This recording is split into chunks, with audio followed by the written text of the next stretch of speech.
Hace muchos años, cuando comencé a estudiar las emociones negativas, el punto más crítico que descubrí fue que no se puede hacer ningún progreso hacia la salud, la felicidad, el amor y el cumplimiento del potencial mientras se insista en mantener intactas las emociones negativas. Y lo único bueno de las emociones negativas, si es que tienen algo de bueno, es que las emociones negativas no son permanentes. Lo dice hasta Sigmund Freud, no hay un lugar permanente para las emociones negativas en el subconsciente. En otras palabras, son visitantes indeseados. Son hábitos negativos o patrones de respuesta negativos que pueden eliminarse y el punto inicial para eliminarlos es entender de dónde vinieron y entender cuáles fueron los factores causales, volviendo a la niñez temprana, que desencadenó el desarrollo de las emociones negativas y nos han dado como adultos una predisposición a ser negativos de una u otra forma. Esto nos lleva al condicionamiento de la niñez temprana. Recuerden que ya dijimos que el punto inicial de los patrones de hábitos negativos compulsivos e inhibitorios era la crítica destructiva. La crítica destructiva es el gran destructor. La crítica destructiva destruye a las personas en su interior y las deja caminando en círculos por fuera. Muchas personalidades han sido minadas y destruidas, mucha autoestima ha sido puesta de lado como resultado de la crítica destructiva más que cualquier otra cosa que podamos imaginar. La crítica destructiva es el gran asesino. Ahora, ¿por qué es eso tan malo? Sabemos que los niños en sus primeros años y al ir creciendo tienen una necesidad tremenda de amor y aprobación de sus padres. De hecho, muchos psiquiatras y psicólogos han dicho que la razón número uno de la enfermedad mental en los adultos es el retiro de amor o el amor no expresado.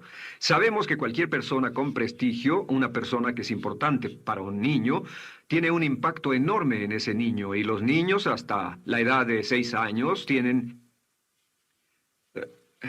muy poca habilidad para discriminar entre una crítica válida y una crítica inválida.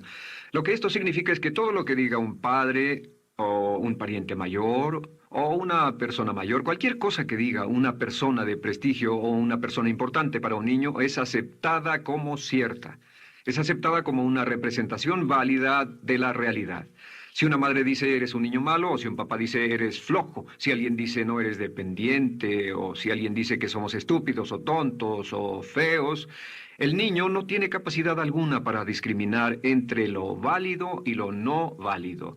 Ese niño acepta eso como una verdadera representación de la realidad. Va más allá de la mente consciente, va directamente al subconsciente y ahí se queda. Muchos de nosotros como adultos aún estamos viviendo en base a la información negativa que recibimos cuando éramos niños. Y después como adultos, ¿qué decimos? Pues decimos así es como soy, o siempre he sido así, o algunas personas dirán, pues es de familia, tu padre era así, los hijos son así, tu madre era así, etcétera. ¿De dónde viene? Nada de estas cosas es de familia. Por ejemplo, cuando estaba creciendo, mis padres habían sufrido la depresión y la depresión les produjo un impacto enorme. Y cuando hablábamos de comprar algo, lo recuerdo muy bien, mis padres se ponían muy tensos y decían, no podemos pagarlo, no podemos pagarlo, no podemos pagarlo, no podemos pagarlo. Tenían una mentalidad de carencia, esta mentalidad de no podemos pagarlo toda su vida. Y luego yo crecí y aunque nunca he experimentado la depresión y la mayoría de ustedes, 10, 20, 30, 40 años después, aún estamos diciendo, no puedo pagarlo, no puedo pagarlo, no puedo pagarlo. Aún tomamos como base esas frases críticas, esas frases emocionales que usaban nuestros padres. Tal vez sus padres les decían como mi padre me decía a mí una y otra vez, nunca acabas lo que empiezas, nunca acabas lo que empiezas. Nunca acabas lo que empiezas. Eres un flojo, nunca acabas lo que empiezas. Y cuando fui adulto tuve muchos problemas para acabar lo que empezaba. Al acercarme al final de la tarea, comenzaba a sentirme ansioso y buscaba cualquier excusa por posponerla o retrasarla. El segundo factor que nos predispone a emociones negativas es la falta de amor. Sabemos que las personalidades de los niños se desarrollan al grado en que reciben una alta calidad y una alta cantidad de amor de sus padres. Existe una relación de 1 a 1 entre la cantidad de amor, la calidad de amor y una personalidad sana. Ese amor negado o la privación de amor es la causa clave de la infelicidad, la negatividad y la enfermedad mental en los adultos. Para que un niño se sienta realmente amado, el niño debe tener padres con buenos conceptos y la mayoría de nosotros tuvimos padres que fueron víctimas de sus padres, que a su vez fueron víctimas de sus padres. Un escritor famoso dice que todo el mundo es víctima de una víctima. Todos son víctimas de víctimas. Nuestros padres quisieron criarnos de la mejor forma posible, pero ellos mismos fueron víctimas de víctimas.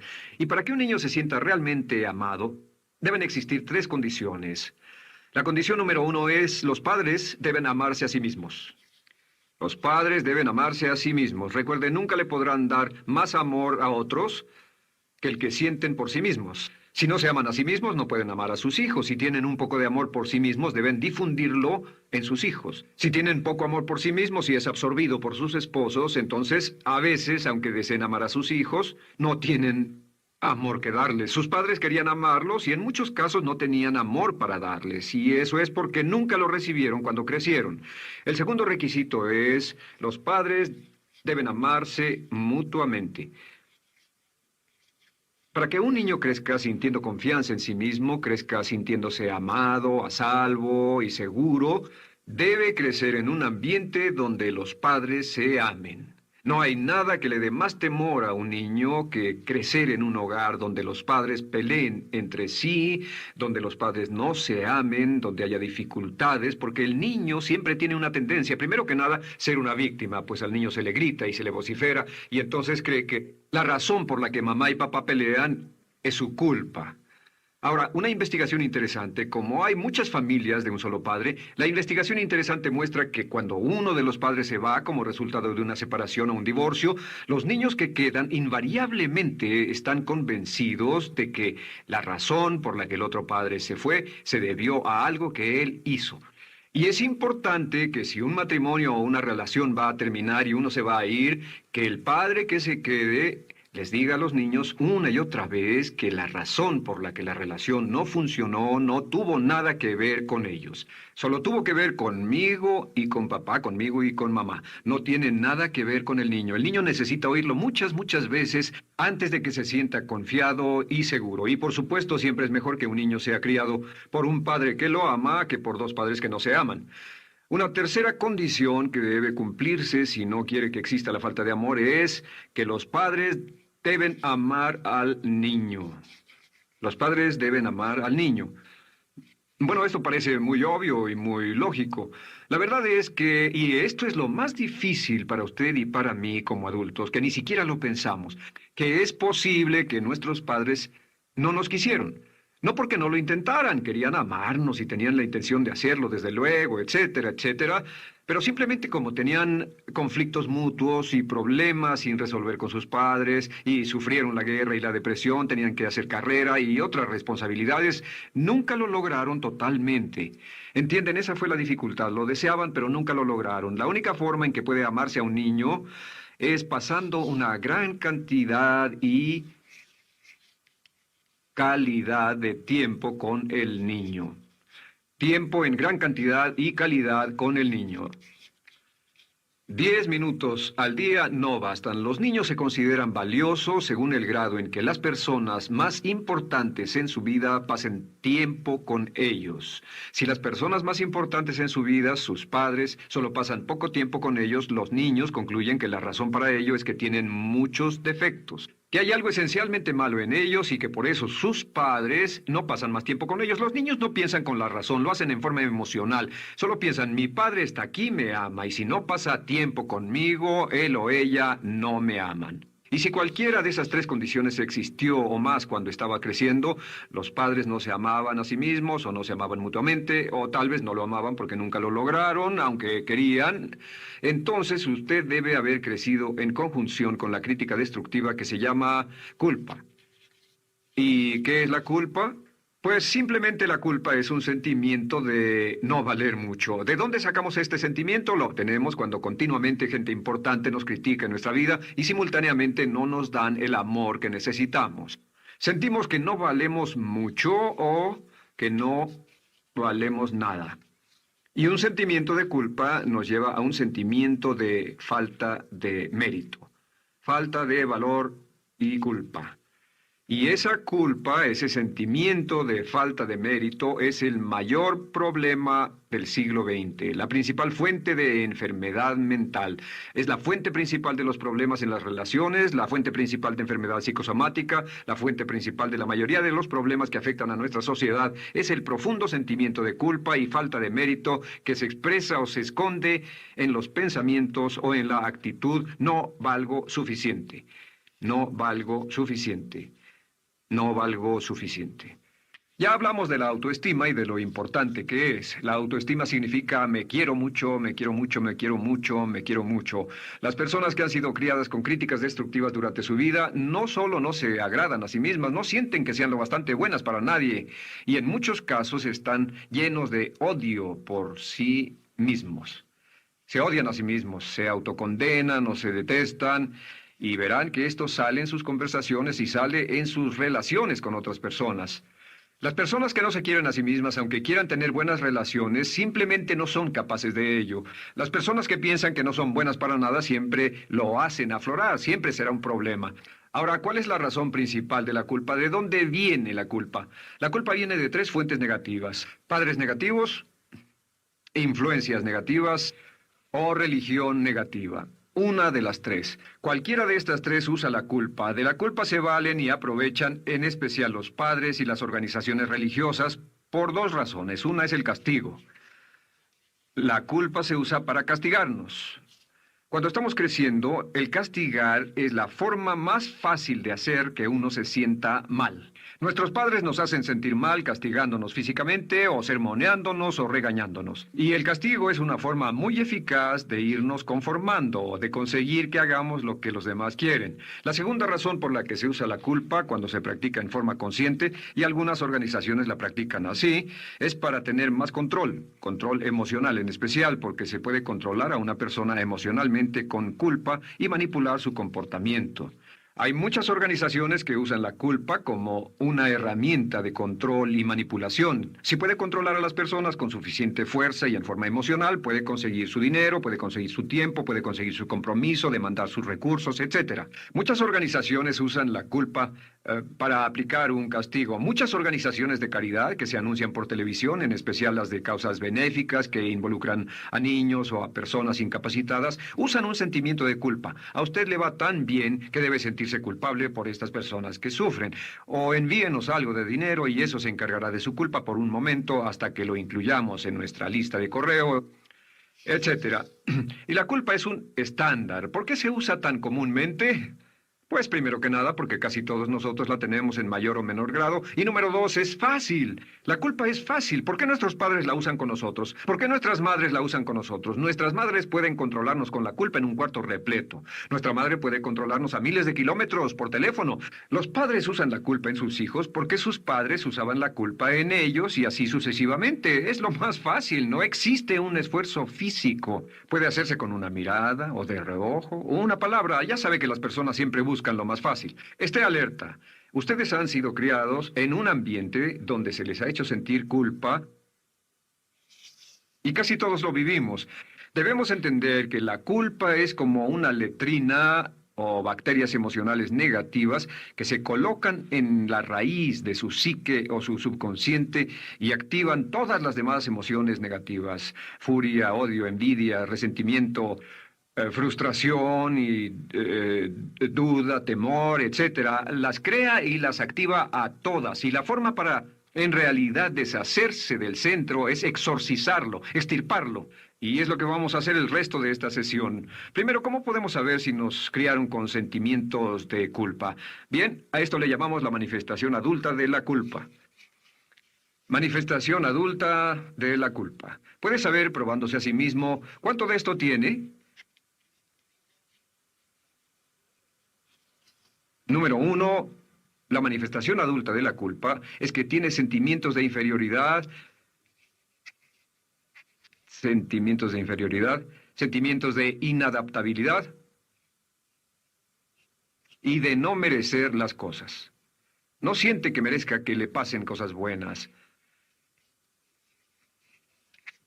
Si una persona ha sido criada con crítica destructiva y se le hace sentir culpa, entonces cuando logra éxito, aun con un tremendo esfuerzo, tiene una tendencia terrible de sentir que no se lo merece. A esto se le llama, por cierto, temor al éxito. El temor al éxito es solo otra forma de decir que la persona que ha estado condicionada a pensar de sí misma como poco valiosa o no lo bastante buena, se siente muy incómoda cuando experimenta el éxito. Se siente muy tensa y a disgusto. Realmente si sienten demasiada tensión, comienzan a aspirar cocaína, a beber demasiado alcohol, se enredarán en comportamientos autodestructivos, tendrán una sensación tremenda de ansiedad, como si alguien fuera a descubrir algo de ellos. Hay un libro en la librería que dice, si me está yendo tan bien, ¿por qué me siento como un impostor? Tienen el llamado síndrome del impostor. ¿Alguna vez ha tenido éxito en algo y la gente ha ido a usted a decirle, vaya, hiciste un excelente trabajo, o eso es maravilloso, aunque haya sido muy duro para usted, y sintió que los demás iban a descubrir, siente como que, es decir, que iban a descubrir que realmente no es bueno, que solo fue un fraude, solo un accidente, y por supuesto es lo que dice, fue coincidencia, fue un accidente, la verdad, no sé ni cómo lo hice. Hacen todo lo posible por huir de ese sentimiento de inferioridad y de no merecer las cosas. Estén muy alertas. La segunda manifestación adulta de la culpa es la autocrítica destructiva. Hay una línea de un gran poeta que dice, aquellos a quienes se les hace mal, hacen mal a su vez. Los niños a muy temprana edad, a veces a la edad de 2 o 3 años, comienzan a menospreciarse, se desgarran, hasta se golpean y se castigan físicamente si se les critica demasiado. Siempre dicen el equivalente de no valgo suficiente o no soy muy bueno, y se castigan a sí mismos. Y la crítica destructiva es un síntoma real de un sentimiento escondido de culpa e insuficiencia. El número 3 es que fácilmente manipuladas por la culpa, las personas pueden jalar sus cordones de culpa en forma muy simple. Realmente vemos que existen dos tipos de personas en el mundo, los lanzadores de culpa y los receptores de culpa. Invariablemente, estas personas se atraen mutuamente. Y por supuesto, el lanzador de culpa es la persona que se identifica con el padre que lanzó la culpa y el receptor es la persona que se identifica con el que atrapó la culpa. Pero los lanzadores y los receptores de culpa se unen, se equilibran perfectamente, se establecen y forman una nueva generación de lanzadores y receptores de culpa. Podemos decir que usted es fácilmente manipulado por la culpa, porque ha estado muy bien condicionado. Su jefe puede tirar de su cordón de culpa, una persona en un autobús puede tirar de su cordón de culpa, una sobrecargo puede tirar de su cordón de culpa. Esté muy alerta a esto. La cuarta manifestación de culpa es que usted la usa. Usa la culpa y culpa a otro generosamente. ¿Por qué? Pues si ha funcionado en usted, la hará funcionar en ellos. Le parecerá que es un intercambio, un trato muy justo. Usa la culpa y la culpabilidad y se convierte en la base de sus relaciones con los demás. Cuando algo sale mal, les echa la culpa a ellos. Algo sale mal, culpa a alguien más. En cuanto hay un problema, busca a quién culpar. Un experimento muy interesante con la cámara escondida hace algunos años, fue que hicieron una plancha de hielo y la pusieron en la acera sin que nadie los viera. No hacía mucho frío, pero lo hicieron y observaron cómo reaccionaban las personas cuando pasaban por ahí, cuando caminaban por ahí, llegaban a esa plancha de hielo, se desequilibraban y se resbalaban y lo primero que hacían era observar a la persona más cercana a ellos, enojados, verdaderamente furiosos. En otras palabras, buscaban a quién culpar. Y si no había nadie cerca de donde habían caído, se levantaban otra vez, miraban a su alrededor, no había nadie y entonces pateaban el piso, pateaban con fuerza y se iban. Nuestra tendencia natural cuando algo sale mal es buscar a alguien o algo a quien culpar, en especial si nos criaron con una culpa continua. Y la quinta manifestación es lo que llamamos lenguaje víctima. Ahora recuerden que hablamos sobre la ley de concentración. Dice lo que siembras cosecharás. También dice, si usas lenguaje de víctima, mantienes viva la culpa, la refuerzas, la edificas, la cultivas, la utilizas. El lenguaje víctima es lenguaje como no puedo, no puedo, no puedo. Cuando dice no puedo, no puedo, no puedo, envía un mensaje a su mente subconsciente y la mente subconsciente comprende que está inhabilitado, que no tiene control, que es una víctima. Y cuando desea poder hacer algo, su mente subconsciente retroalimenta su mensaje y dice no puedes, no puedes. Y lo segundo que dice es tengo que, y otra vez no tengo control, no estoy a cargo. Pero existe otra expresión del lenguaje víctima que debemos evitar, y es esta, trataré. Trataré, sea lo que sea, trataré. ¿Qué significan las palabras trataré? Pues déjenme decirles qué significan. Significan voy a fracasar y lo digo anticipadamente para que no me vengan con represalias. En otras palabras, dice trataré de llegar a tiempo, pero lo que está diciendo es tal vez llegue tarde y no pueden reclamarme porque dije que trataría. Cuando una persona dice trataré, está disculpando su fracaso por anticipado. Si fuera al doctor y el doctor lo examinara, lo auscultara y le dijera, pues está en pésimas condiciones, tendremos que intervenir, debemos llevarlo al hospital ahora mismo, me sorprende que haya llegado aquí, usted dirá, bueno, doctor, espero que haga un buen trabajo. Y él dice, trataré. Si él dice eso, usted seguramente buscará otro médico. O si va a un abogado. Lo culpan de algo y va a un abogado y le presenta su caso y dice, oiga, va a defenderme y él dice, trataré. ¿Qué está diciendo? Está diciendo, escuche, he estudiado el caso y por lo que veo no hay mucha esperanza, pero lo tomaré de todos modos. Trataré son los que tratan de conseguir que les pague por anticipado. Otro juego de palabras que no debe usar. Por cierto, con respecto a trataré, lo que debe decir es lo haré o no lo haré. No trataré. Si alguna vez en nuestro negocio, tenemos un negocio muy activo, si llamamos a alguien y le pedimos alguna cosa o algún trabajo y dice trataré de conseguirlo para el viernes o trataré de terminarlo a tiempo, al instante sabemos que lo que quiere decir es que quiere sentirse libre, no comprometerse. Así que nunca dejamos que nadie se vaya con un trataré. Debe ser hecho o no y queremos obtener una seguridad. Si hace falta, nosotros lo hacemos. Cuando dicen trataré, lo que están haciendo es que se están lavando las manos. Esté alerta. La otra palabra es desearía. Dicen que un deseo es una esperanza o una meta sin energía detrás. Desearía. ¿Qué significa un deseo? Desearía significa que me gustaría tener algo, pero sé que nunca lo podré tener. Cuando dice desearía bajar de peso, ¿qué significa? Las palabras no dichas son, pero sé que no puedo. ¿Por qué no? Por las excusas que tiene y el metabolismo que tiene y los problemas, etcétera. Siempre hay razones por qué debe salir, etcétera. Desearía dejar de fumar. Desearía. Cuando usa la palabra desearía, le muestra al subconsciente que esto es algo que no cree que le sea posible lograr o adquirir. Entonces el subconsciente descarta completamente esto como meta y no le da energía, ni motivación, ni impulso, ni deseo de lograrlo. Así que esté muy alerta al lenguaje víctima. Esté alerta a la expresión sí, pero. O lo haría, sí, pero. Alguien le dice, haga esto, y usted dice, sí, pero. La palabra pero, por cierto, es el gran borrador. Si una persona le dice, podría incrementar sus ingresos o incrementar su rendimiento, ser una persona mejor o más feliz o bajar de peso o lo que sea, no importa. Y usted dice, sí, pero. Lo que está diciendo es que está borrando toda la aseveración que ha dicho antes. Manda un mensaje a su subconsciente que dice, no hay posibilidad y no hace esfuerzo, no otorga energía, no ejerce capacidad alguna hacia el logro de esa meta. Y las personas que han sido criadas con culpa tienen 5 cualidades o 5 manifestaciones de adultos. Una es que se sienten inferiores, se sienten inadecuadas, sienten que no merecen que les pasen cosas buenas. Estén muy alertas a eso. El número 2, se autocompadecen continuamente, usan la autocrítica destructiva. El número 3, usan la culpa y la culpabilidad en ellos y en otros. El número 4, son manipuladas por la culpa y número 5, usan lenguaje víctima. Así que, ¿cómo nos deshacemos de la culpa? ¿No es sorprendente cómo se aclara esto? Este pizarrón, todo se borra. Tengo una varita mágica cuando me voy a sentar al escritorio. Entonces, ¿cómo nos deshacemos de la culpa? Para deshacerse de la culpa...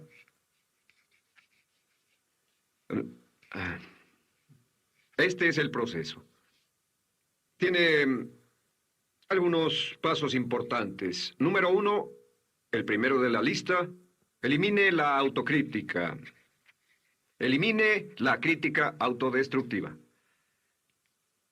En otras palabras, nunca diga nada destructivamente crítico de usted mismo. No lo diga.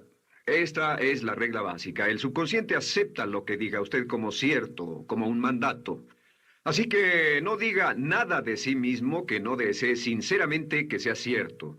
No diga estoy cansado, estoy gordo. No diga no puedo o debo. No diga nada a menos que quiera que sea cierto. Las palabras que van después de la palabra yo son las palabras que su subconsciente registra como mandatos, excepto cuando dice yo desearía o lo intentaré. Así que elimine la crítica destructiva. Siempre hable en términos positivos sobre usted. Me gusta mi persona, me gusta mi persona, puedo hacerlo, lo haré, escogí hacerlo, pero nunca diga no, no puedo. Número dos es no dejarse manejar por la culpa. Rehúse ser manejado por la culpa. Porque cada vez que le permita a alguien que lo manipule por la culpa, ¿sabe qué pasa? Refuerza y hace más poderoso el efecto de la influencia de la culpa en su vida. Cuando yo crecí, debo decir que yo crecí en una familia que estaba muy influenciada por la religión negativa. Realmente mi madre, Dios la bendiga, tenía un cinturón negro en el pecado e hizo un trabajo verdaderamente soberbio en ello. Y yo tardé en sobreponerme. Cuando me casé con Bárbara, ella también venía del mismo tipo de familia y recapacitamos. Hay una hermosa respuesta cuando uno de los dos caía de nuevo en los viejos patrones. Decía, no tratas de hacerme sentir culpable, ¿o sí? No tratas de hacerme sentir culpable, ¿o sí? Solo diga, no tratas de hacerme sentir culpable, ¿o sí? Y no deje que las personas lo manipulen usando la culpa. El número tres, no use la culpa o la culpabilidad y anuncie que no va a usarla. Ah, no la use en otras personas y permita que sus hijos o su cónyuge digan lo mismo. No tratas de hacerme sentir culpable, ¿o sí? Repítalo una y otra vez. Y si la otra persona le dice eso es lo que trato, contéstele no va a funcionar. Y no funcionará. Es que la culpa solo funciona mientras usted no sepa que está siendo usada en usted. El número cuatro es lo que llamamos la ley del perdón. Es la más importante de todas. Realmente es el centro, es el meollo de toda esta sesión. La ley del perdón simplemente dice que usted está sano mentalmente hasta el grado en que pueda perdonar libremente y olvidar las ofensas.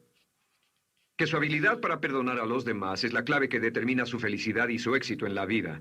Su habilidad para perdonar a los demás es la única forma de eliminar la culpa. Su disponibilidad para perdonar a los demás y olvidar ofensas es el determinante más importante de si usted está o no totalmente integrado y es un adulto que funciona como ser humano.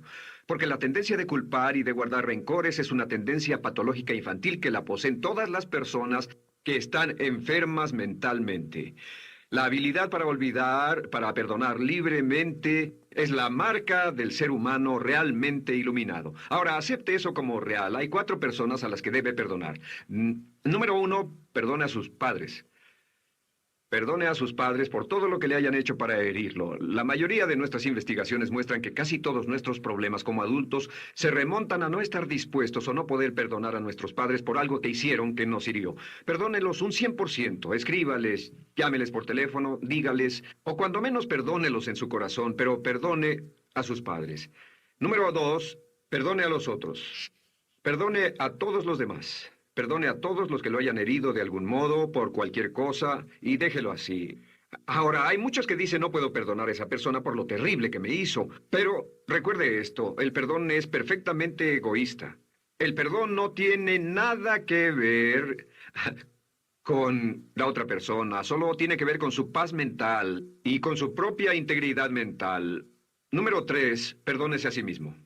Perdónese por todas las cosas débiles, tontas, insensatas y estúpidas que haya hecho, porque todas las personas han hecho cosas tontas, insensatas, estúpidas y ridículas, pero perdónese en un 100%. Y finalmente, la última parte de esto, si ha hecho algo que hirió a alguna persona, vaya a disculparse. Es sorprendente el hecho de vidas que se arruinan año tras año por personas que no tienen la fortaleza intestinal, las agallas y el valor para decir lo lamento. Una de las cosas más importantes es desarrollar carácter hasta el grado en el cual hacemos las cosas que son muy difíciles para nosotros, hasta el grado en el cual hacemos las cosas que sabemos que están bien, aunque sean difíciles, en especial cuando son difíciles emocionalmente. Y la clave para deshacerse de la culpa, la clave para ser una persona total y completamente positiva, es perdonar a los demás. Perdone a las personas con quienes ha sostenido una relación. Perdone a sus jefes anteriores. Perdone a los amigos que lo han herido. Perdone las inversiones que estuvieron equivocadas. Perdone a los jefes que lo despidieron. Perdone a sus padres. Perdone a todo el mundo. Desarrolle una actitud hacia la vida con la que rehúsa guardarle rencor a los demás. Solo repita una y otra vez: los perdono a él o a ella por todo. Los perdono por todo. Los perdono por todo.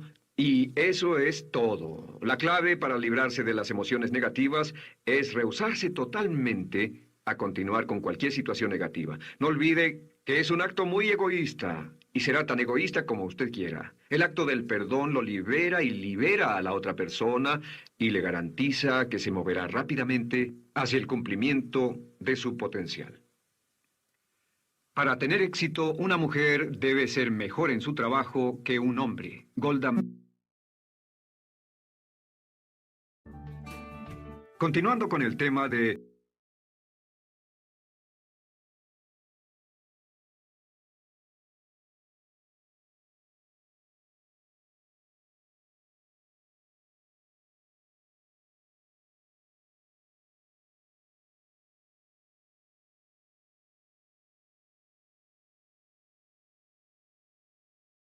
Desearía.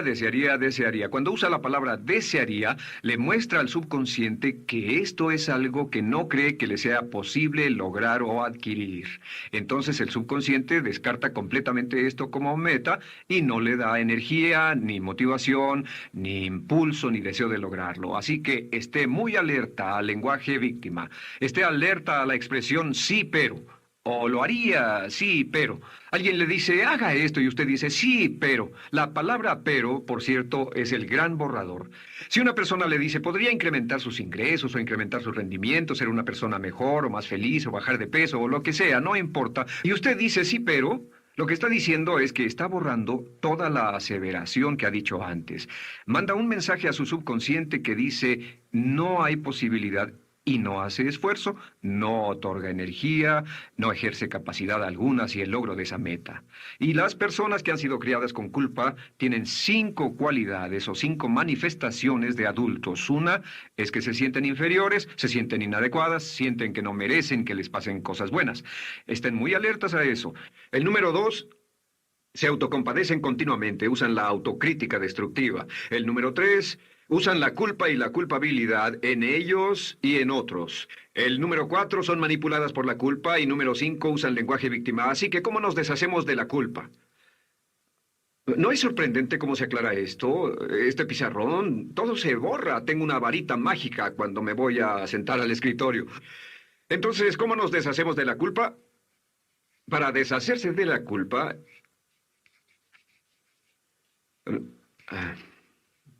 este es el proceso. Tiene algunos pasos importantes. Número 1, el primero de la lista, elimine la autocrítica. Elimine la crítica autodestructiva. En otras palabras, nunca diga nada destructivamente crítico de usted mismo. No lo diga. Esta es la regla básica. El subconsciente acepta lo que diga usted como cierto, como un mandato. Así que no diga nada de sí mismo que no desee sinceramente que sea cierto.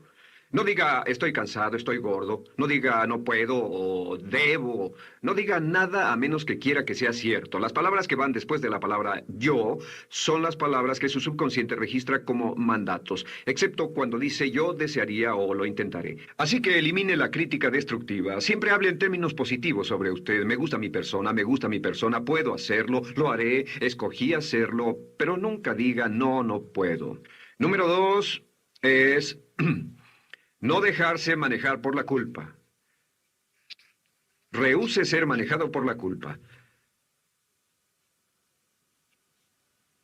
Porque cada vez que le permita a alguien que lo manipule por la culpa, ¿sabe qué pasa? Refuerza y hace más poderoso el efecto de la influencia de la culpa en su vida. Cuando yo crecí, debo decir que yo crecí en una familia que estaba muy influenciada por la religión negativa. Realmente mi madre, Dios la bendiga, tenía un cinturón negro en el pecado e hizo un trabajo verdaderamente soberbio en ello. Y yo tardé en sobreponerme. Cuando me casé con Bárbara, Ella también venía del mismo tipo de familia y recapacitamos. Hay una hermosa respuesta cuando uno de los dos caía de nuevo en los viejos patrones. Decía, no tratas de hacerme sentir culpable, ¿o sí? No tratas de hacerme sentir culpable, ¿o sí? Solo diga, no tratas de hacerme sentir culpable, ¿o sí? Y no deje que las personas lo manipulen usando la culpa. El número 3, no use la culpa o la culpabilidad y anuncie que no va a usarla. Ah, no la use en otras personas y permita que sus hijos o su cónyuge digan lo mismo. No tratas de hacerme sentir culpable, ¿o sí? Repítalo una y otra vez. Y si la otra persona le dice eso es lo que trato, contéstele no va a funcionar.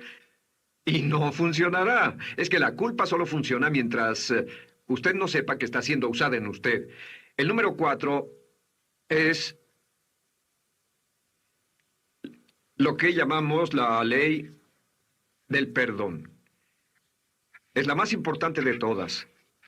Realmente es el centro, es el meollo de toda esta sesión. La ley del perdón simplemente dice que usted está sano mentalmente hasta el grado en que pueda perdonar libremente y olvidar las ofensas. Que su habilidad para perdonar a los demás es la clave que determina su felicidad y su éxito en la vida. Su habilidad para perdonar a los demás es la única forma de eliminar la culpa. Su disponibilidad para perdonar a los demás y olvidar ofensas es el determinante más importante de si usted está o no totalmente integrado y es un adulto que funciona como ser humano. Porque la tendencia de culpar y de guardar rencores es una tendencia patológica infantil que la poseen todas las personas que están enfermas mentalmente. La habilidad para olvidar, para perdonar libremente, es la marca del ser humano realmente iluminado. Ahora, acepte eso como real. Hay 4 personas a las que debe perdonar. Número 1, perdone a sus padres. Perdone a sus padres por todo lo que le hayan hecho para herirlo. La mayoría de nuestras investigaciones muestran que casi todos nuestros problemas como adultos se remontan a no estar dispuestos o no poder perdonar a nuestros padres por algo que hicieron que nos hirió. Perdónelos un 100%, escríbales, llámeles por teléfono, dígales, o cuando menos perdónelos en su corazón, pero perdone a sus padres. Número 2, perdone a los otros. Perdone a todos los demás. Perdone a todos los que lo hayan herido de algún modo, por cualquier cosa, y déjelo así. Ahora, hay muchos que dicen no puedo perdonar a esa persona por lo terrible que me hizo, pero recuerde esto, el perdón es perfectamente egoísta. El perdón no tiene nada que ver con la otra persona, solo tiene que ver con su paz mental y con su propia integridad mental. Número 3, perdónese a sí mismo. Perdónese por todas las cosas débiles, tontas, insensatas y estúpidas que haya hecho, porque todas las personas han hecho cosas tontas, insensatas, estúpidas y ridículas, pero perdónese en un 100%. Y finalmente, la última parte de esto, si ha hecho algo que hirió a alguna persona, vaya a disculparse. Es sorprendente el hecho de vidas que se arruinan año tras año por personas que no tienen la fortaleza intestinal, las agallas y el valor para decir lo lamento. Una de las cosas más importantes es desarrollar carácter hasta el grado en el cual hacemos las cosas que son muy difíciles para nosotros, hasta el grado en el cual hacemos las cosas que sabemos que están bien, aunque sean difíciles, en especial cuando son difíciles emocionalmente. Y la clave para deshacerse de la culpa, la clave para ser una persona total y completamente positiva, es perdonar a los demás. Perdone a las personas con quienes ha sostenido una relación. Perdone a sus jefes anteriores. Perdone a los amigos que lo han herido. Perdone las inversiones que estuvieron equivocadas. Perdone a los jefes que lo despidieron. Perdone a sus padres. Perdone a todo el mundo. Desarrolle una actitud hacia la vida con la que rehúsa guardarle rencor a los demás. Solo repita una y otra vez, los perdono a él o a ella por todo. Los perdono por todo. Los perdono por todo. Y eso